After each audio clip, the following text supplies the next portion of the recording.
Hi and Assalamualaikum and welcome to our channel. Today we are from Polytechnic Kuching Sarawak. We'll discuss about elements of valid contract. I'm Aimanul Hakim bin Yahya, will be the moderator of 3 panels. Today our first panel is Mr. Arman Nathaniel. Our second panel is Mr. Leonard Abun, and our last panel is Ms. Sharifah Azimah.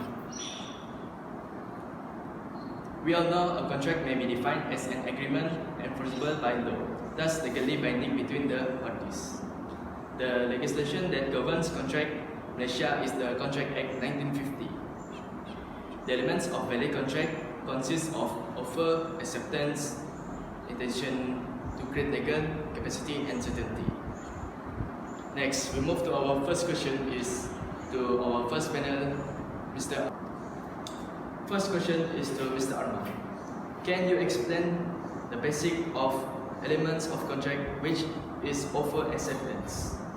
Okay, thank you to our moderator, Mr. Aiman Hakim, for giving me this opportunity to give a talk on offer and acceptance. First of all, the basic element of a valid contract is nonetheless known as offer. An offer or proposal is necessary for the formation of an agreement.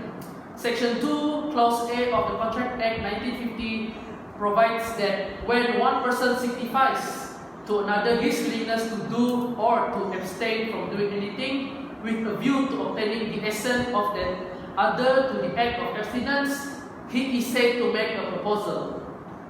It is stated that in Section 4, Clause 1 of the Contract Act, a proposal must be a definite promise to be bound provided certain specified terms are accepted. The promisor, also known as the offerer, must have declared his readiness to undertake an obligation upon certain terms, leaving the option of its acceptance or refusal to the offeree, the person to whom the offer is made.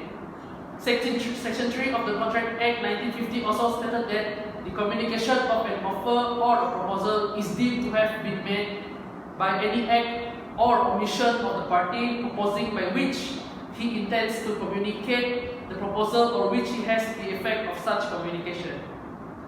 A proposal made in words, oral or written, is said to be expressed. If a proposal is made other than words, for example by conduct, it is said to be implied, stated in Section 9 of the Contract Act. An offer should also be contrasted with an option on an advertisement. An option is merely an undertaking to keep the offer open for a certain period of time. The purpose of an option is usually to give the offeree time to consider whether he in fact wishes to buy the item under consideration, or to give him time to raise the necessary finance. An option arises when the offerer promises to keep the offer open for a specified period.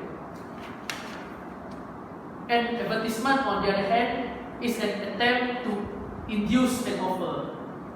Whether an advertisement is an offer or an invitation to treat depends on the intention of the parties in each case.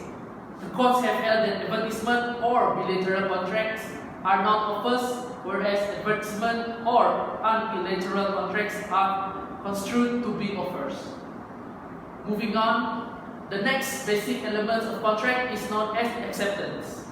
Section 2, Clause B of the Contract Act 1950 provides that when the person to whom the proposal is made signifies his assent thereto, the proposal has been accepted. A proposal, when accepted, becomes a promise. Section 2, Clause C of the Contract Act 1950 refers to the person accepting the proposal as the promisee. Section 9 of the same Act provides that there is an express acceptance if the acceptance of any promise is made in words, and an implied acceptance if the acceptance is made other than in words. For a proposal to be converted into a promise, the acceptance of that proposal must be absolute and unqualified. Section. Acceptance must be absolute and unqualified so that there is a complete consensus. If the parties are still negotiating, an agreement is not yet formed. If acceptance is not absolute or unconditional, that is, it does not comply with the condition, if any, stated by the offerer, it will amount to the counter-offer. A condition asset is not an acceptance. However, offer and acceptance can be revoked if communication or of the notice of revocation by the proposer to the party to whom the proposal was made. Number 2, the failure of the acceptor to fulfill the condition precedent required for an acceptance. And number 3, the death or mental disorder of the proposer if the fact of the proposer's death or mental disorder comes to the knowledge of the acceptor before the acceptance. That's all from me. Thank you. Thank you, Mr. Arman. Now we know. Next, we move to panel 2. It's Mr. Lennon. Can you talk us more about intention to create legal relation and consideration? Thank you for the question, moderator. Okay.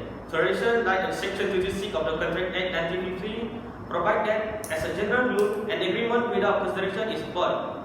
The word consideration is defined in Section 2D of the said Act. Okay. There are 5 conditions in the Tradition Act. The first one is consideration need to be adequate. It was explained in Section 2 to Section 26 of the Contract Act 1950. The second one is provision of non-consideration. It can be applied from Section 2D of the Contract Act 1950 that consideration may move from a person who is not the promisor. It may move from the promisor to any other person. Okay. The third one is natural love and affection is a valid consideration. If this law does not recognize natural love and affection as a valid consideration, on the other hand, the Contract Act 1950 in Malaysia recognize natural love and affection as a valid consideration if contemporary requests are complied with. Thus, an agreement made on account of natural love and affection would be binding in Malaysia if the requirement of Section 26A are present. A is expressed in writing, B is registered, and C, the parties are stand in a near relation to each other. The number 4 one is accord and certification. Under English law, it is general rule that payment of a smaller sum is not a certification of an obligation to pay a large sum. However, the court in penal case not contain exception to the general rule, which is include the general rules included in the penal case, however, does not apply in Malaysia. Section 64, Contract Act 1950. The last one is consideration need not move from the promisor. Under the Contract Act 1950, a party to an agreement can enforce the promisee even if he himself has given no consideration as long as somebody has done so. Section 2D of the Contract Act 1950. Move forward to intention to create legal relation. Although the Contract Act 1950 is silent on the intention to create legal relation as one of the requirements of a valid contract, case law clearly detected the necessity for this requirement. There are, however, cases are no intention to enter illegal relation can be included. For example, case where the agreement merely represent family arrangement. Cho Tao Hin and Oz vs. Cho Hock Sui 1959 97 and Pheong Kong V Chong V Chai Tong Ai Fa 1970. And in cases where the concessions were made in the course of the business. Okay, I'm gonna move forward to intention to create legal relation. Although the Contract Act 1950 is silent on the intention to create legal relations as one of the requirements of a valid contract, case law clearly detects the necessity for this requirement. There are, however, cases where no intention to enter into legal relation can be included. For example, in case where the agreement merely represents family arrangement. Circumstance and conduct of party may also indicate a lack of such intention. In the domestic arrangement, there is a presumption against the existence of intention to create legal relations. Whilst its commercial arrangement, irrevocable presumption is the legal relationship are intended. Generally, it is up to the court to ascertain the extension of the party from language used and the context in which it was used. For instance, a vow or promise made in martial cause is presumed not to have legal force unless there is contention that this was intended in view of liability voice. Okay, just that from me. Thank you. Okay. Thank you, Mr. Leonard, for explaining about consideration and intention to create legal relation. Next, we move to our last panel, Ms. Sharifah Azimah. Ms. Sharifah Azimah, can you explain and what do you think about capacity and certainty? Okay, thank you for our moderator. First, I will talk about capacity. The parties entering into a contract should also be competent to contract. Example, they must have the legal capacity to do so. In this case of Tan Hijwan versus Tan Don Ken, the plaintiff accused transfer of land in favor of the defendant.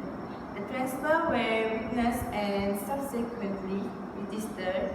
The plaintiff later, by his neck of friends, applied to the court of an order setting aside the transfer and for incidental relief. The last one, I will talk about certainty. The term of an agreement cannot be vague, but must be certain. An agreement which is uncertain or is not capable of being made certain is void. In the case of Tharupan Chetty versus Suhadyan, the parties agreed upon the gratuity of a lease at 35 ringgit Malaysia per month for as long as he liked. That's all for me. Okay, thank you for our last panel, Ms. Sharifah Azimah. Now we know the sum of elements of the valid contract that shared by our three panels, Mr. Arman, the first panels, and the second panels, Mr. Leonard Abun, and our last panel, Ms. Sharifah Azimah. Hopefully we understand and get some of knowledge that's shared by our panels, and we can apply it when dealing with contract at corporate world. Thank you for watching our channel. Hope you guys enjoy it and like, share and subscribe.